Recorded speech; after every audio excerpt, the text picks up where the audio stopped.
말씀입니다. 신약성경 11쪽에 있습니다. 우리 다 함께 마태복음 8장 1절에서 4절 말씀을 우리 화면과 성경을 통하여 합독하도록 하겠습니다. 예수께서 산에서 내려오시니 수많은 무리가 따르니라. 한 나병 환자가 나와 절하며 이르되 주여 원하시면 저를 깨끗하게 하실 수 있나이다 하거늘 예수께서 손을 내밀어 그에게 대시며 이르시되 내가 원하노니 깨끗함을 받으라 하시니 즉시 그의 나병이 깨끗하여 진지라.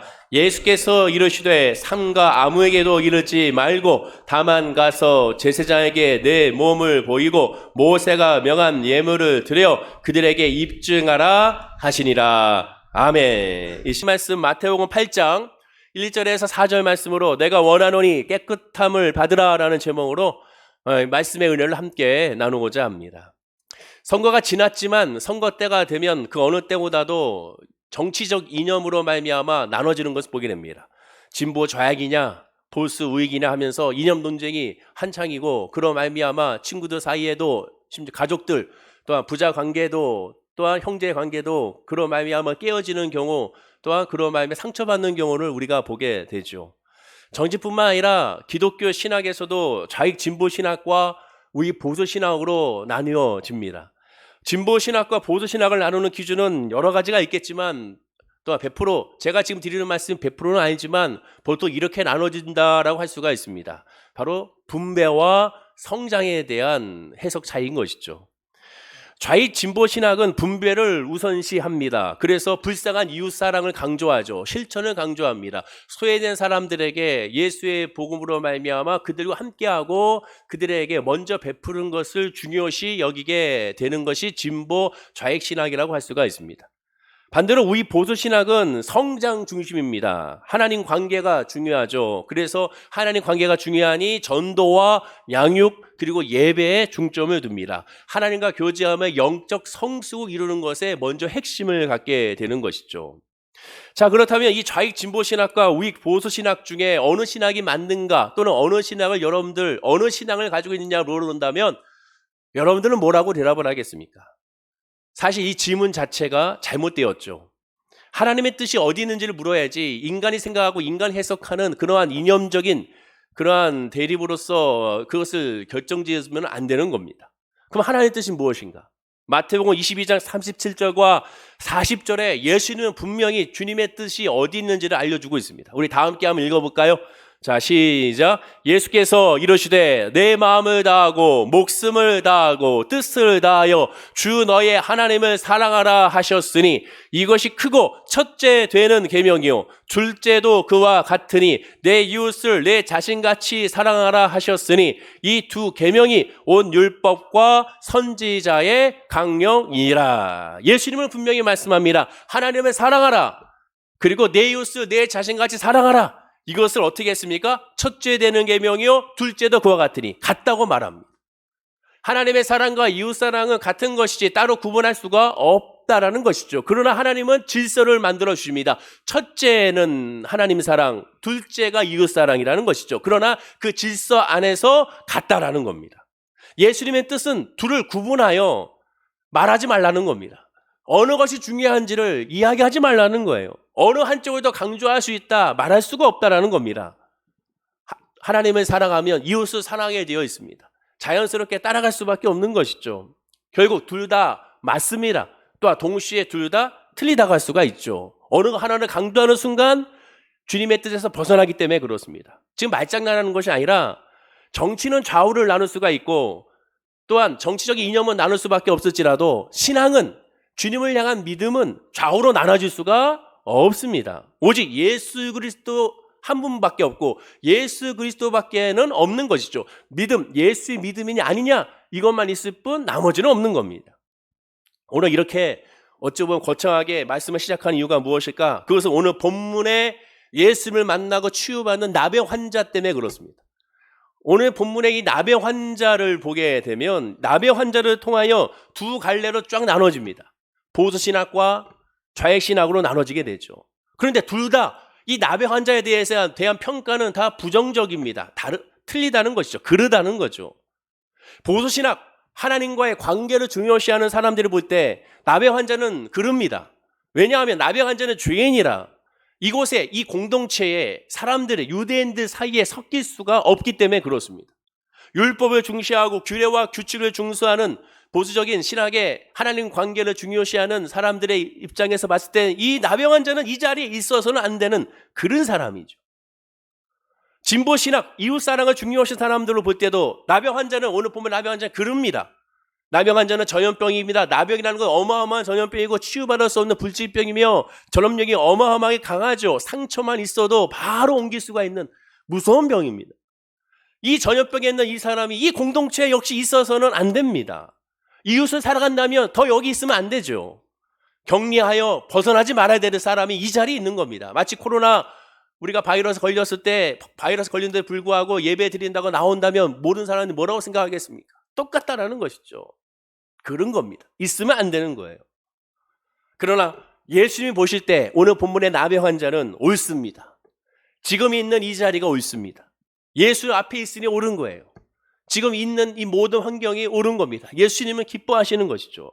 자, 그러면 왜 이 나병 환자가 예수님 보실 때 옳은지 그 은혜를 딱 두 가지로만 우리가 한번 살펴보기 원하고 이 나병 환자를 통하여 저와 여러분들을 한번 믿음을 점검하며 우리의 믿음의 중심이 어디에 있는지를 한번 살펴보시길 바랍니다. 첫째, 나병 환자가 옳은 이유는 예수님을 만나는 목적이 구원에 있었기 때문에 그렇습니다.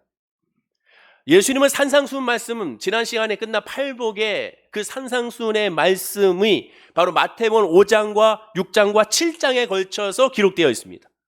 3장에 걸쳐 기록할 정도로 예수님은 아주 중요한 복음의 메시지를 전했는데 그 전하는 산상수훈에서 가장 중요한 것이 바로 팔복이었습니다.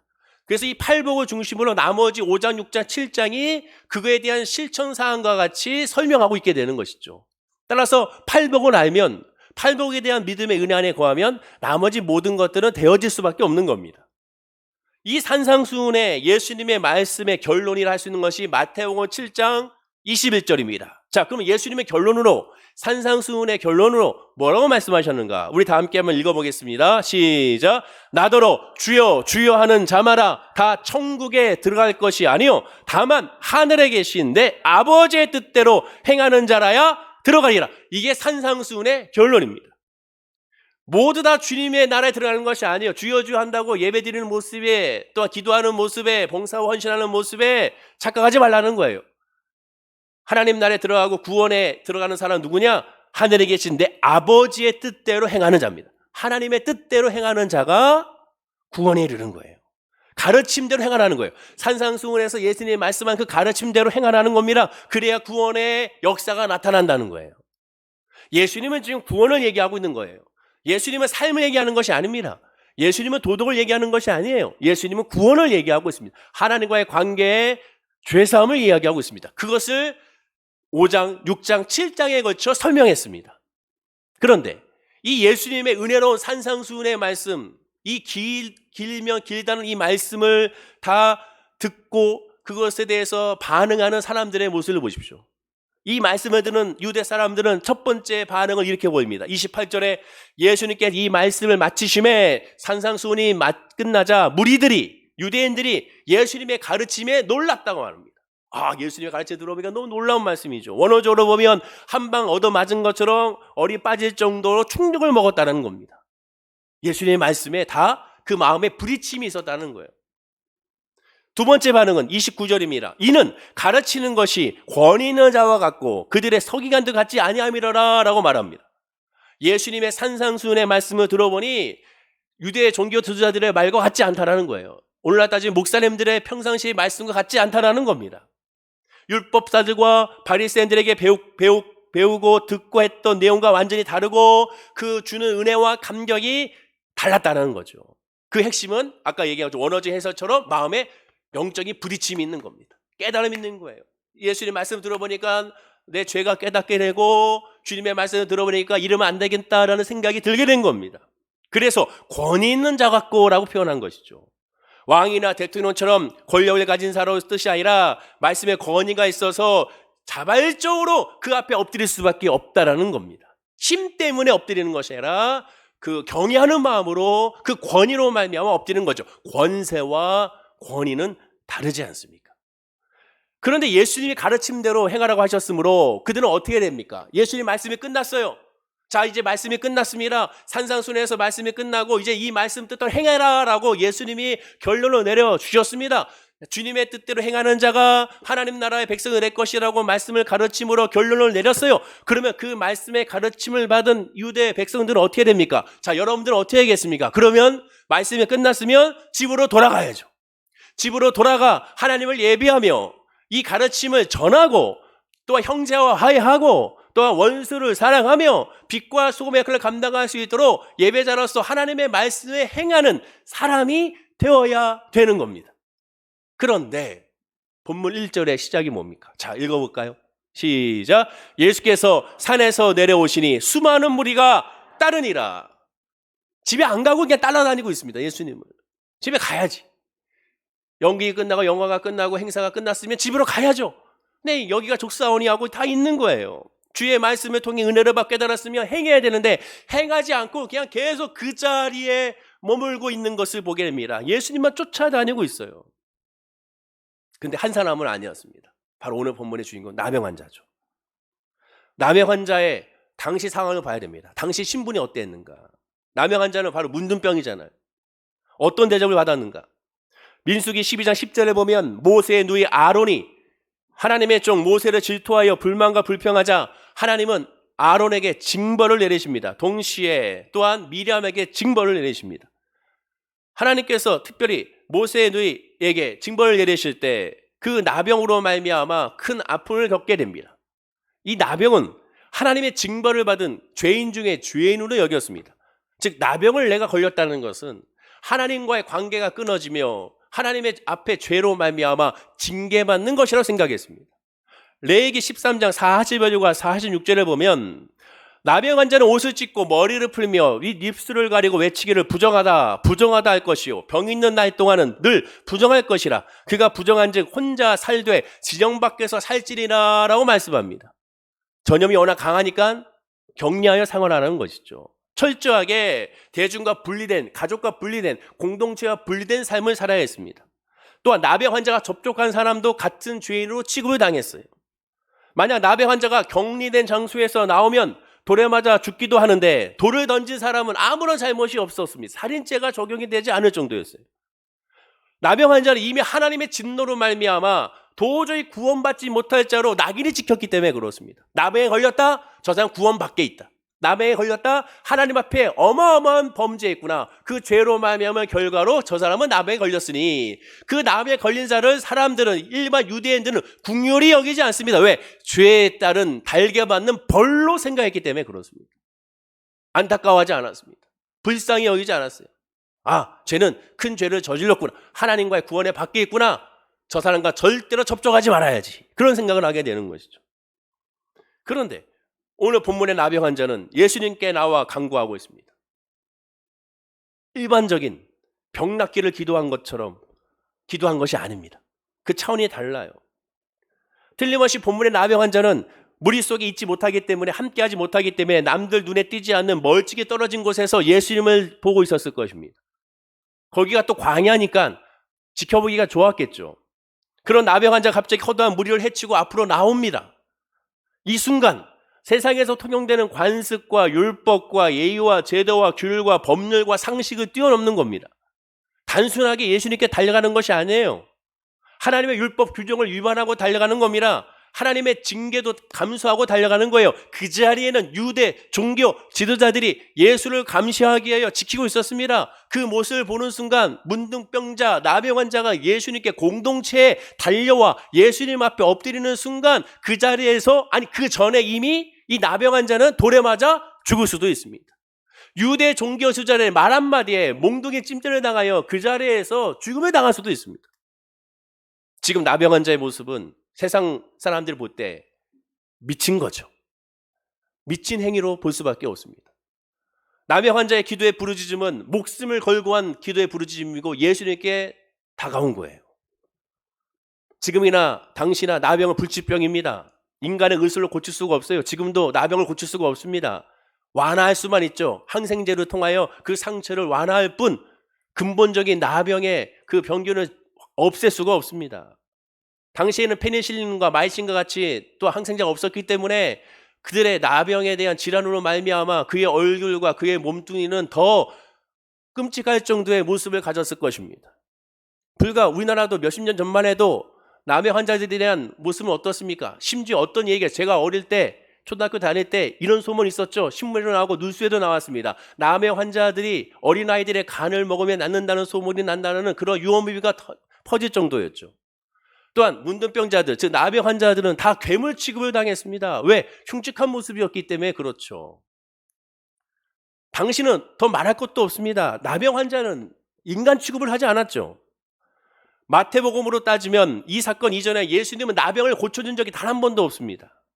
더 놀라운 것은 예수님이 마태복음 5장과 6장과 7장의 산상수훈의 말씀 때 단 한 번도, 여러분 말씀을 보세요. 질병의 치유에 대한 말씀이 단 한 건도 없습니다. 병을 고쳐주겠다는 메시지가 단 한 번도 없었습니다. 산상수훈의 메시지는 병을 치료하는 메시지가 아니었습니다. 절망의 나병 환자가 목숨을 걸고 예수님께 지금 온 거예요.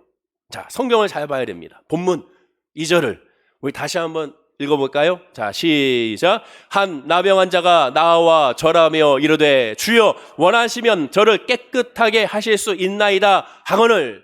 나병 환자의 고백이 뭡니까? 주여 원하시면 저를 깨끗하게 하시죠. 주여 원하시면. 나병 환자는 주여 고칠 수 있습니까? 라고 질문한 것이 아니에요. 치유의 가능성을 물어보지 않았습니다. 나아가 주님이 하실 수 있을 줄로 믿습니다. 할렐루야 아멘도 하지 않았습니다. 믿기지 않은 것을 억지로 믿겠습니다도 아니에요. 무슨 뜻입니까? 예수님이 고칠 수 있다는 사실을 기정사실하고 성경의 표현대로 정말로 받은 줄로 믿고 치료는 예수님께 달려있음을 확신한 채 예수님께 달려와 그 치료의 주권을 내가 아닌 주님께로 옮기고 있고 넘기고 있는 것이죠. 우리도 기도합니다. 예수님의 인자와 자비에 맡깁니다. 문제와 아픔과 상처를 맡깁니다. 그런데 왜 놀라운 기적과 이적이 나타나지 않을까? 모든 성도가 신앙생활의 가장 큰 딜레마가 바로 이것이지 않습니까? 기도했는데 응답이 안 돼. 구했는데 역사가 나타나지 않아. 하나님께 맡긴다고 맡겼는데 더 힘들어져. 이게 우리의 딜레마죠. 오늘 본문에서 우리가 알아야 될 것이 바로 무엇이냐? 나병 환자의 기도는 지금 우리가 생각했던 기도와는 차원이 달랐다는 거예요. 다시 한번 2절을 묵상해 보십시오. 자, 2절을 다시 한번 읽어보겠습니다. 시작. 한 나병 환자가 나와 절하며 이르되 주여 원하시면 저를 깨끗하게 하실 수 있나이다 하거늘. 성경을 잘 봐야죠. 주여 원하시면 저를 깨끗하게 하실 수 있나이다. 나병 환자의 기도는 단순한 질병의 치료를 위한 구함이 아닙니다. 오늘 본문을 그 자리에 들은 예수님은, 그 자리에 있는 유대인들은, 또한 나병 환자는 지금 이렇게 구하는 것이 어떠한 의미가 있는지를 다 알고 있습니다. 우리는 당시의 문화와 종교와 관습을 모르기 때문에 단순하게 이 문자적으로 이 나병 환자가 지금 이 나병의 치료를 바라는구나 라고 생각할지 모릅니다. 왜? 깨끗하게 할 수 있다고 하니까 이 깨끗하게 하는 것이 이 나병으로 말미암은 이 짓눌림과 염증으로 말미암은 고름과 피부의 녹음으로 말미암은 그러한 모습으로 인한 이러한 모든 질환들을 정말 깨끗한 피부와 모든 것으로 정상으로 돌아오는 것으로 우리는 해석할 수가 있는 것이죠. 이 사람은 지금 질병의 치료를 위해서 하는 거구나. 그러나 그 자리에 있는 사람들은 다 압니다. 이 나병 환자가 지금 무엇을 구하는지. 나병 환자가 당시 가장 절실하게 괴로웠던 것은 나병에서 오는 육체적인 고통이 아닙니다. 실질적으로 고통도 없죠. 나병 자체가 육신의 고통이 없기 때문에 고통스러운 것이죠. 아프면 차라리 좋습니다. 왜? 아프다는 것은 나병에서 낫는다는 것을 의미하기 때문에 그렇죠. 아프지 않은데 얼굴이 짓눌립니다. 손가락이 붙었다가 떨어졌다가 녹아내리는 것이죠. 아침에 잠자고 일어나게 되면 발가락이라든가 손가락이 다 사라지고 붓고 그냥 망신 차이가 됩니다. 찰흙으로 막 버무린 것처럼 그냥 달라지는 것이죠. 마치 기름이 녹았다가 다시 굳을 때 그때마다 형태가 달라지는 것처럼 나병 걸린 사람의 그들의 피부는 그렇게 변화가 일어나게 되죠. 그런데 아무런 고통이 없으니 더 고통스러운 겁니다. 차라리 아프면 오히려 기쁘죠. 왜? 낫는다는 증거가 되기 때문에. 이 사람에게서는 고통은, 나병 환자의 고통은, 당시 유대 사회에서의 나병 고통은 이 나병의 원인이 하나님과 앞에 죄이기 때문에 그렇습니다. 나병에 걸렸다는 것은 죄인이라는 증거예요.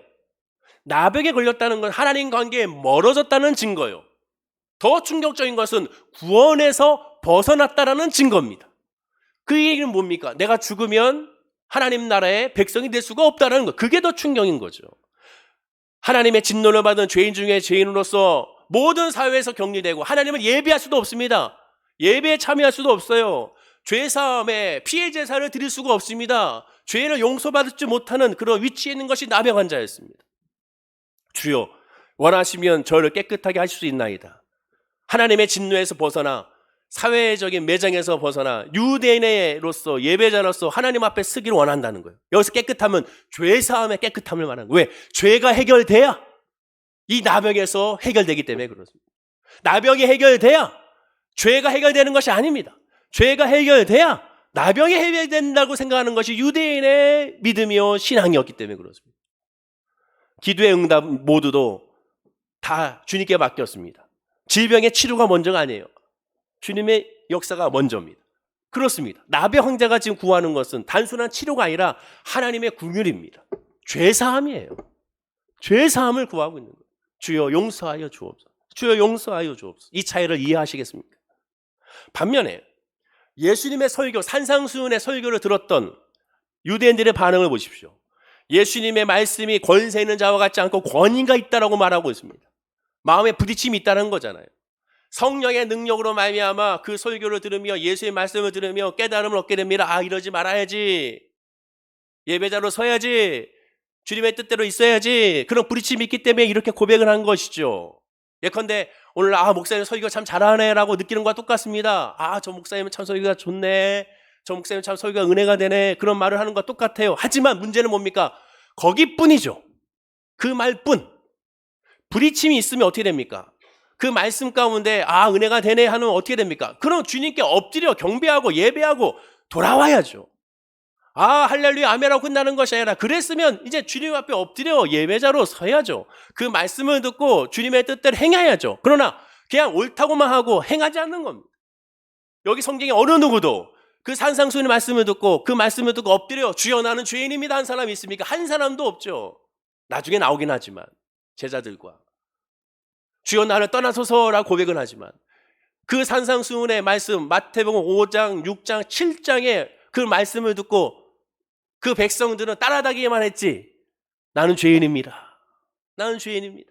주여 나를 용서하여 주시고 나에게 복을 부어주시고 하나님의 은혜를 부어달라고 하나님의 긍휼을 사모하는 사람이 없었습니다. 바로 그 차이예요.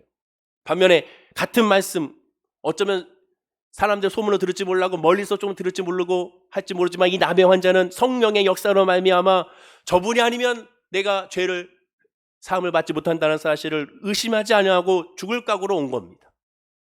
그 입술의 고백을 보십시오. 나병 환자가 예수님을 뭐라고 부르고 있습니까? 주여라고 합니다. 휘리에라는 단어죠. 주님이라는 거예요. 하나님이라는 거예요. 선생이여라고 하지 않았습니까? 랍비라고 하지 않았습니다. 주님, 나의 주, 나의 하나님이라고 고백하고 있죠.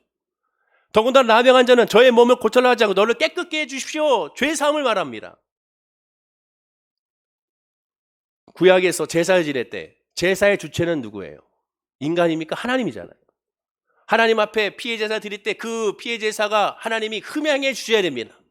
하나님이 받아주지 않으면 역사가 나타나지 않고 죄사함의 역사가 나타나지 않는 거예요. 하나님이 받아주셔야 돼요. 지금 이 나병 환자는 주님께 나를 받아달라는 겁니다. 하나님 나를 용서해달라는 거예요. 나를 깨끗게 해달라는 거예요. 주님 내가 왔사오니 나를 용서해 주시고 회복시켜달라고 하나님께 맡기는 겁니다. 지금 이 나병 환자는 하나님 앞에 구약의 제사를 피해 제사를 드리는 것처럼 주의 입술의 고백으로 하나님 앞에 예수님 앞에 고백하고 있는 거예요. 우리의 기도를 살펴보십시오. 나의 기도는 어떻습니까? 오직 응답될 것인가 말 것인가에 집중하고 있지 않는가? 우리가 기도할 때 하나님이 이 문제에 대해서만 집중하는 것이 아닌가? 이 어려움과 아픔과 상처만 집중하는 것이 아닌가? 우리가 한번 살펴봐야 되는 거죠. 응답이 되면 언제나 어떤 모양으로 나타날 것인가에 우리가 그것만 우리가 목숨 걸고 기도하고 있지 않은가? 김동호 목사님이 그가 고백했지 않습니까? 예전에 말씀드린 것처럼 암에 걸렸잖아요. 암에 걸리고 나서 몇 개월 동안 그가 고백한 고백은 뭐냐? 내가 암에 걸리고 나니까 암만 묵상하게 되더라. 이 암을 어떻게 치료받을까? 암이 어떻게 회복될까? 암에서 치유될 수 있으면 뭘 먹어야 될 것인가? 어떻게 해야 될 것인가? 여기만 집중했다는 거죠. 그때 깨달은 거죠. 내가 암에 걸리고 나니까 하나님을 묵상하지 않고 암만 묵상하더라. 하나님을 묵상해야 되는데 암을 묵상하는 자기 자신을 보면서 회개했다는 거 말씀하고 있고, 그래서 나 같은 암 걸린 사람들이 위하여 암 병자들 위한 사역을 유튜브에서 하고 있습니다. 여러분 한번 유튜브를 통해서 김동 목사님의 메시지 들어보십시오. 왜 이것을 시작했는지를 회개하는 마음으로 말씀합니다. 그래요. 우리의 초점은 응답에 미쳐 있습니다. 예수님께 미쳐 있는 것이 아니에요. 우리의 원하는 것은 오직 우리가 원하는 것만 있지, 하나님이 원하는 것은 관심이 없지 않습니까? 저뿐만 아니라 우리가 모두가 다 유대인과 같은 모습으로 있기에 이 나병 환자 같이 주님만 바라보지 않기에 문제가 발생하는 거고, 역사가 나타나지 않는 거죠. 나병 환자는 예수님에게 미쳐서 자기 인생 전부를 걸은 겁니다. 목숨을 걸고 주님께 나가오게 된 것이죠. 다른 사람의 시선, 다른 사람들의 평가, 다른 사람의 판단은 중요한 것이 아니에요. 지금 주만 보는 거죠. 그래서 믿음으로 담대하게 나간 겁니다. 다시 처음으로 돌아가면 기독교 신학을 좌우로 나눈 사람들, 나쁜 사람들입니다. 그 기준을 분배와 성장으로 바라보는 사람들 나쁜 사람이죠. 어디까지 그건 인간적인 생각이죠. 정말 기준은 따로 있습니다. 바로 나병 환자가 알려줬잖아요. 예수님을 퀴리에 주님으로 모시느냐, 랍비 선생으로 모시느냐.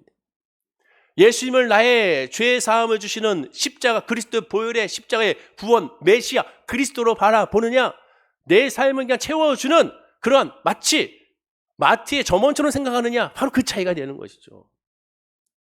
예수님을 주님으로 고백하지 않는다면 내 전 존재를 책임져주는 주님이 되지 않고서는 마음의 평강이 없을 뿐만 아니라 하나님의 관계도 올바를 수도 없고 이웃사랑도 할 수가 없게 되는 거예요. 지금 내가 예수를 뭐라고 생각하고 있는지를 한번 점검해 봐야 됩니다. 나에게서 주님은 누군가? 죄 사함으로 주님을 만나는가? 이걸 늘 점검해야 됩니다. 두 번째, 나병 환자가 오른 이유는 영적으로 나병 환자이기 때문에 그렇습니다. 육신의 나병 환자로 말씀하고 있지 않습니다. 영적인 나병 환자이기 때문에 그래요. 예수님은 나병 환자를 치료해 준 이후에 이상한 말씀을 하십니다. 본문 4절이에요. 자, 읽어볼까요? 시작. 예수께서 이르시되 상가 아무에게도 이르지 말고 다만 가서 제사장에게 내 몸을 보이고 모세가 명한 예물을 드려 그들에게 입증하라 하시니라. 예수님은 지금 나병 환자에게 이 부치병을 치료해 준 사실을 소문내지 말라고 말합니다. 그러면서 성전에 가서 율법대로 결례를 행하라고 말합니다. 여기서 말하는 모세가 명한 예물은 레위기 14장 2절부터 얘기하고 있는 나병 환자의 규례인데, 나병 환자가 정결하게 되는 날의 규례는 이러하니 곧 그 사람을 제사장에게로 데려갈 것이요, 제사장에게 먼저 가서 그 첫날에 새 2마리를 가지고 주님께 드리고, 그리고 8일째가 되는 날 어린 수양 2, 어린 암양 1, 고운 가루와 기름 섞은 소재물을 기름을 바르는 정결 예식을 치르고, 그 예식이 끝나고 나서는 병이 나았음을, 주님의 은혜로 마음에 회복이 됐음을, 죄사함을 받았음을 하나님의 언약의 공동체에 선포함으로 말미암아 다시 돌아가게 되어 있습니다. 즉 바로 가는 것이 아니라 무려 8일이라는 그러한 정결례의 의식을 거행해야 했습니다. 그럼 왜 이해가 힘드냐? 세상 사람들이 이 사람이 나병 환자인 거 다 압니다. 가족들도 다 알고 주변 사람들이 다 알 수가 있죠. 오늘날 보세요. 예전에 생각해 보세요. 코로나 우리가 걸리면 다 압니다. 아파트에 누가 하나 걸렸다 하면 어떻게 앉을지 다 알더라고요. 옛날도 마찬가지. 나병이 보통 나병입니까? 어마어마한 나병인데 그 나병 한 사람 걸렸다면 다 알게 되어 있습니다. 아무리 당사자가 입막을 한다 하더라도 비밀이 보장될 리가 없습니다. 또한 결정적인 것은 성전에 가서 결례를 행하려면 제사장을 만나야 되고, 그 제사장에게 자초지정을 설명해야죠.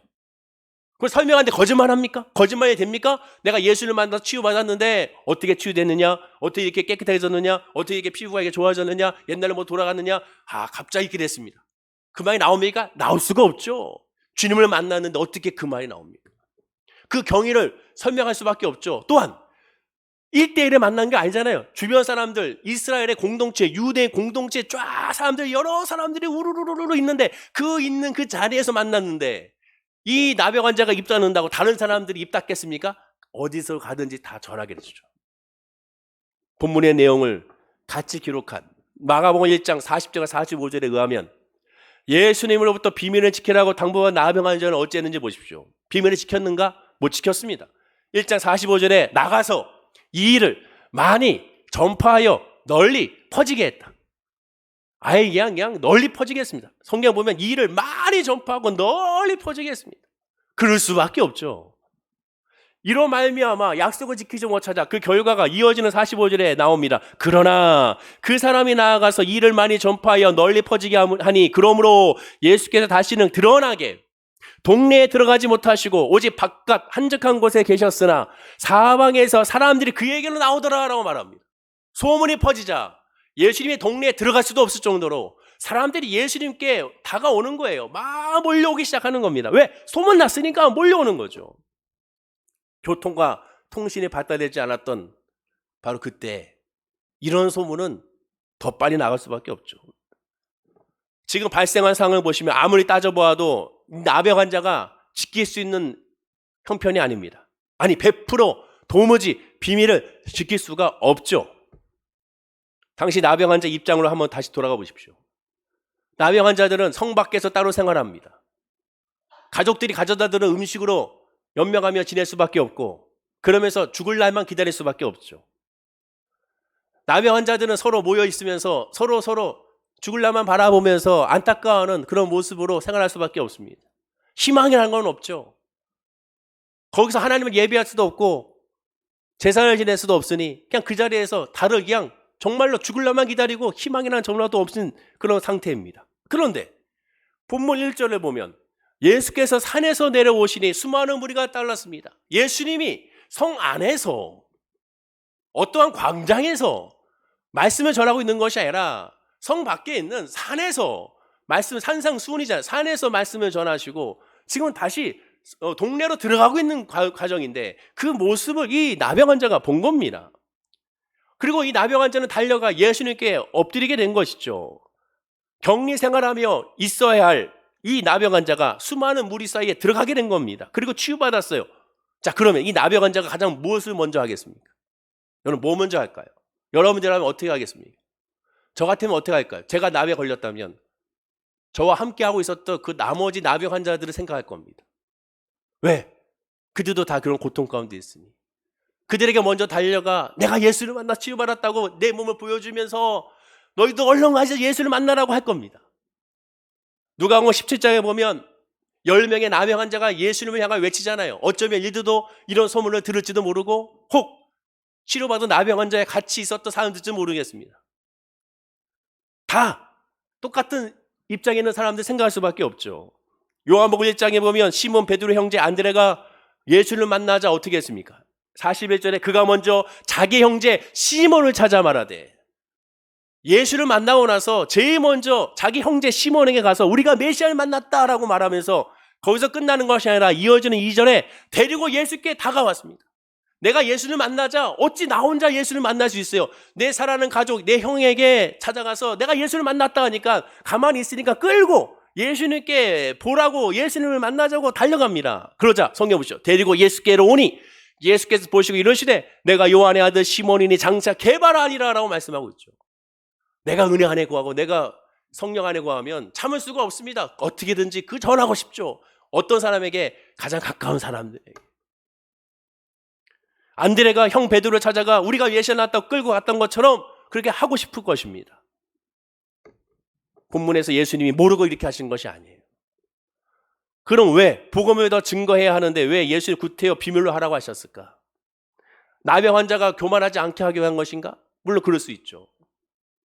치료의 소문으로 말미암아 기복신앙으로 단지 치료만 받고자 하는 사람들 때문에 그런 것인가? 물론 그럴 수도 있습니다. 예수님이 십자가에 죽으시 전에 복음의 진리를 열심히 전해야 되는데 가르쳐야 되는데 그 가르치기가 점점 힘들어지기 때문에 그런가? 사람들 때문에 물론 그럴 수 있죠. 실제로 그랬으니까. 분명 나병 환자의 소문으로 예수님의 사역에 지장이 생긴 건 맞습니다. 유대 종교 지도자들의 시기와 질투로 인하여 복음 전파에 방해되는 것도 맞아요. 모두 합당한 말씀입니다. 다시 강조하지만 예수님이 이렇게 되리라고 모르시지는 않습니다. 알고 하신 거예요. 요한일서 3장 20절에 이렇게 말합니다. 자, 한번 읽어볼까요? 시작. 이는 우리의 마음이 혹 우리를 책망할 일이 있어도 하나님은 우리 마음보다 크시고 모든 것을 아시기 때문이라. 하나님은 우리의 마음보다 크시고 모든 것을 아신다면 우리의 모든 걸 알고 계세요. 다 알고 계십니다. 우리의 마음에 있는 모든 것, 아픈 상처, 내가 내 자신을 모르는 것도 하나님 다 알고 계십니다. 의도하신 목적이 이루어지지 않을 줄 알고도 주님은 말씀하셨어요. 그 뜻은 뭡니까? 역으로 얘기하면 목적들이 이루어질 없음을 보여주기 위함입니다. 알고 하신 것은, 일부러 그렇게 하신 것은 네가 안 된다는 것을 알려준 거예요. 그게 진짜 목적입니다. 누가복음 12장 29절에 너희는 무엇을 먹을까 무엇을 마실까 하여 구하지 말며 근심도 하지 말라고 그랬습니다. 근데 그게 됩니까? 주님이 이렇게 하는 것은 너희들이 그렇게 한다는 걸 알고 하신 거예요? 아니잖아요. 전체를 봐야죠. 문맥을 보라고 했지 않습니까? 하나님께서 말씀하신 이유는 딱 하나입니다. 그걸 인정하라는 거예요. 넌 못한다는 걸 인정하라는 거예요. 안 된다는 걸 인정하라는 거예요. 너 스스로 해결할 수 없다는 걸 인정하라는 거예요. 6장 26절에도 예수께서 대답하여 이러시되 내가 진실로 너희에게 이르노니 너희가 나를 찾는 것은 표적을 본 까닭이 아니요 떡을 먹고 배부른 까닭이라고 합니다. 예수를 믿고 예수를 따르고 예수님께 예배하고 예수님 앞에 온 이유는 정말 예수님 때문에 그런 것이 아니라 구원의 은혜 때문에 그런 것이 아니라 먹고 배부르기 때문이다. 역으로 얘기하면 먹고 배부르지 않으면 예수님을 쫓지 않는다는 거잖아요. 예수님도 말씀하셨지만 우리는 정작 바로 그 이유가 아니면 예수님을 찾지 않습니다. 급한 일이 생겨야 기도하는 것이 우리의 솔직한 심정이죠. 정말 아파야 예수를 찾고 어려워야 예수를 찾고 힘들어야 그나마 예수를 찾는 것이 우리의 솔직한 모습입니다. 그런데 그것을 부끄러워하지 마십시오. 그걸 인정하라는 거예요. 그래요, 저 힘들 때만 예수를 찾습니다. 그래요, 힘들 때만 새벽에 주님께 엎드리고 힘들 때만 예배하며 힘들 때만 하나님 앞에 엎드려 기도를 하고 그렇습니다. 그걸 인정하라는 거예요.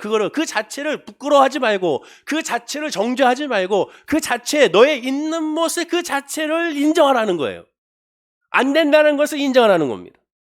예수님은 인간들 스스로 도저히 지켜내지 못할 당부를 하신 것은 사실 다 알고 하셨다고 말씀을 드렸습니다. 이는 마치 하나님이 율법을 주신 것과 같아요. 율법을 주신 목적이 뭐예요? 지키라고 줬습니까? 617가지의 모세 율법을 너희들 이거 다 지켜! 이거 지켜야지만 너희들은 복을 받아! 이런 뜻이 아니잖아요. 주님은 그런 뜻을 주신 것이 아니지 않습니까? 로마서 3장 20절에 분명히 말하죠. 자, 읽어볼까요? 시작. 그러므로 율법의 행위로 그의 앞에 의롭다 하심을 얻을 육체가 없나니 율법으로는 죄를 깨달음이라. 율법을 주시는 것은 이것으로 말미암아 의롭다 육체가 없습니다. 지키라고 주신 것이 아니에요. 못 지킨다는 것을 인정하라는 거예요. 인정해. 나병 환자에게 예수님 말씀을 주셨습니다. 인정하라는 거예요. 너는 내 말을 지키지 못한다. 인정하라는 거야. 지킬 수 없다는 그 자체를 인정하라는 거예요. 인정하라는 거예요. 나 연약함을 인정하라는 겁니다. 여러분들의 그 마음 상태를 인정하라는 거예요. 믿음이 없는 거 인정하세요. 그냥 인정하고 주님께 엎드리면 됩니다. 주여 나에게 믿음을 주십시오. 나는 믿고 싶은데 안 믿어집니다. 그걸 인정하시란 말이에요. 예배 시간에 다른 책 보고 핸드폰 보고 하는 거 괜찮습니다. 그 자체를 인정하시라는 거예요. 인정만 하면 됩니다. 그걸 하나님 받기를 그게 예배예요. 하나님, 내가 교회 나왔는데 정말 힘듭니다. 이 앉아있는 거 너무 힘들어요. 그걸 인정하라는 거예요. 하나님 찬양하는 거 힘들어요. 사람 만나는 거 힘들어요. 가식적으로 보이는 거 너무 힘들고요. 그런 모습도 다 힘들어요. 그걸 인정하라는 거예요. 그게 예배예요. 그게 하나님 원하시는 거예요. 그게 바로 주께서 기뻐하시는 거룩한 산 제사가 되는 겁니다. 내 모습을 인정하고 주님께 엎드리는 거예요. 그게 바로 하나님 원하시는 거예요. 당장 거룩해지고 죄를 씻으라고 요구한 것이 아닙니다. 내가 하나님을 떠나 살고 있는 그 삶의 실체가 얼마나 가난하고 비참한지를 알라는 거예요. 예수님은 이 땅을 정죄하여 심판하러 오신 것이 아닙니다. 예수님 오신 것은 심판을 하러 오신 것이 아니에요. 저와 여러분들에게 그런 아픔을 주기 위해 오신 것이 아니에요. 마태복음 5장 17절을 보십시오. 자, 읽어보겠습니다. 시작. 내가 율법이나 선지자를 폐하러 온 줄로 생각하지 말라. 폐하러 온 것이 아니요 완전하게 하려 함이라. 죄인을 용서하고 또한 구원하러 오셨습니다. 47절에도 말합니다. 역시 읽어볼까요? 시작. 사람이 내 말을 듣고 지키지 아니할지라도 내가 그를 심판하지 아니하노라. 내가 온 것은 세상을 심판하려 함이 아니요 세상을 구원함이로라. 자, 보십시오. 사람이 내 말을 듣고 지키지 아니할지라도 내가 그를 심판하지 않는다. 이 말 듣고 오해하지만 안 됩니다. 아, 그럼 말씀 안 들어도 되겠구나. 그게 아니에요. 예수님은 구원하고 오셨어요. 그러면서 그 다음 절에 보십시오. 48절 자, 읽어볼까요? 시작. 나를 저버리고 내 말을 받지 않은 자는 심판할 이가 있으니 곧 내가 그 말이 마지막 날에 그를 심판하리라. 지금은 은혜의 때예요. 지금이 기회잖아요. 지금 순종하지 못하고 말씀을 듣지 못하는 거 인정하라는 거예요. 그것 때문에 심판하지 않아서. 그러나 때가 되면 심판을 받게 됩니다. 지금 이 기회, 복음을 들을 기회, 주님께 엎드릴 기회, 이 소중한 기회를 놓치지 말라는 거예요. 보라, 지금 은혜 많을 때요, 지금의 구원의 나이로다. 그 사실을 인정. 내일은 우리가 모르지 않습니까? 지금 하나님께 엎드려 여러분의 솔직한 그 마음의 상태를 주님께 고백하라는 거예요. 그럼 하나님 역사하신다는 겁니다. 십자가가 무슨 뜻입니까? 도저히 말로는 인간을 고치고 그 죄를 씻을 수 없다는 거예요. 인간이 안 된다는 거죠. 의인은 없나니 정말 하나도 없음을 알고 모든 부패한 것에 가장 부패한 것이 인간의 마음이라고 솔로몬이 고백한 것처럼 우리 그것을 인정하라는 거예요. 그러면 깨달아야 됩니다. 저나 여러분이나 모두가 다 영적으로는 나병 환자라는 것을 인정해야 돼요. 나병은 해결이 안 되잖아요. 우리 영이 이 살아있는 육신이 있는 한 주님께 가는 그날까지 해결이 안 됩니다. 어느 누구도 주님 앞에 거룩하다 할 수 없습니다. 예수의 십자가의 보혈의 피를 의지하지 않고서는 다 언제든지 죄인 된 준비가 되어 있는 사람이에요. 언제든지 지난 시간에 말씀드린 것처럼 언제든지 사람을 죽일 수밖에 없는 그런 준비가 되어 있는 사람이 바로 저와 여러분들입니다. 언제든지 그렇습니다. 운전하는 사람들은 언제든지 그런 준비가 되어 있잖아요. 저는 그렇지 않다고요? 아니에요. 운전하다 보면 갑자기 블랙박스 그 텔레비전 풀어보십시오. 운전하다 갑자기 누가 탁 끼어들고 갑자기 들어와가지고 사고 나고 생각지 못했던 일이 일어납니다. 왜? 인간을 스스로 통제할 수가 없습니다. 정말 주님의 은혜가 아니면 안 되는 거예요. 영적인 나병 환자인 것을 알아야 됩니다. 주께서 도와주셔야, 은혜로 주셔야 해결할 수밖에 없다는 사실을 인정해야 되는 거예요. 본문의 나병 환자처럼 예수께 나와야 됩니다. 본문 4절에 예수께 이르시되 삼가 아무에게 누리지 말고 다만 가서 제사장에게 내 몸을 보이고 모세가 명한 예물을 드려 그들에게 입장하라라고 말합니다. 삼가 아무에게 누리지 말고, 비밀로 하라는 것은 내가 해결할 수 없다는 사실을 인정하고 먼저 뭐하라? 하나님께 예배하라는 거예요. 성전에 가서 결례를 드리는 것은 종교적 의무를 다하는 것이 아니라 하나님께 감사하며 하나님의 예배가 먼저라는 거예요. 결례의 핵심은 하나님 앞에서 예배이기 때문에 그렇습니다. 하루에 끝나는 것은 8일째에 끝납니다. 8일 동안 여호와 하나님 앞에 예배하고 감사하라는 거예요. 예수님의 손을, 주님의 손을 놓지 말라는 겁니다. 지금도 예수님은 우리 인간들이 제대로 지키지 못할 줄 훤히 알면서도 주님은 우리에게 당부하고 계십니다. 요한복음 15장 5절 말씀 역시 읽어볼까요? 자, 시작. 나는 포도나무요 너희는 가지라. 그가 내 안에 내가 그 안에 거하면 사람이 열매를 많이 맺나니 나를 떠나서는 너희가 아무것도 할 수 없습니다. 나를 떠나서 너희가 아무것도 할 수 없다는 사실 인정하라는 겁니다. 이걸 인정하십시오. 인정해야 됩니다. 안 돼. 나는 안 돼. 주가 계셔야 돼. 주가 계셔야 나는 될 수 있어. 주가 계시지 않으면 나는 목회를 할 수 없어. 주가 계시지 아니하면 나는 이 일을 할 수가 없어. 주가 계시지 않으면 내 가정 지킬 수 없어. 주가 계시지 않으면 내 직장과 사업장에 승리할 수가 없어. 이 고유가 시대에 올 하반기가 되면 이제 3,000원까지 유가가 오른다고 하는데 지금도 어마어마하게 올랐는데 이럴 때일수록 더 주가 계시지 않으면 안 된다는 사실을 인정하고 고백해야 되는 겁니다. 말씀을 맺겠습니다. 예수님은 내가 원하노니 깨끗함을 받으라 했습니다. 이 말씀에 나병 환자가 예수님 앞에서 오른 이유 두 가지가 다 들어가 있습니다. 즉 예수를 만나는 목적이 구원이라는 사실이, 영적으로 나병 환자이면 늘 깨달으라고 하신 그 의미가 이 안에 다 들어가 있는 것이죠. 예수님이 아니면 구원이 없고 주님이 원하는 뜻대로 살아야 진정한 믿음의 사람이라고 할 수가 있게 되는 겁니다. 사랑하는 우리 성도인 모두가 다 이 믿음 안에 거하시길 간절히 축원하고 기도드립니다. 인간의 스스로는 안 돼요. 안 돼요. 내 스스로 의지는 안 돼요. 그러니 성령을 구해야 합니다. 주여 도와주옵소서. 믿음을 부어달라고. 내 가족에게 믿음을 부어달라고. 우리 성도님들에게 믿음을 부어달라고. 왜? 인간이 해서 되는 게 아니니까. 정말 그러면 너무 좋겠어요. 어떠한 프로그램을 거쳐서 통과되면 그런 믿음이 생기면 너무 좋겠습니다. 근데 그게 안 돼요. 왜? 하나님의 영이 아니면 하나님을 알 수가 없기 때문에 그렇습니다. 그 전제를 놓치지 마십시오.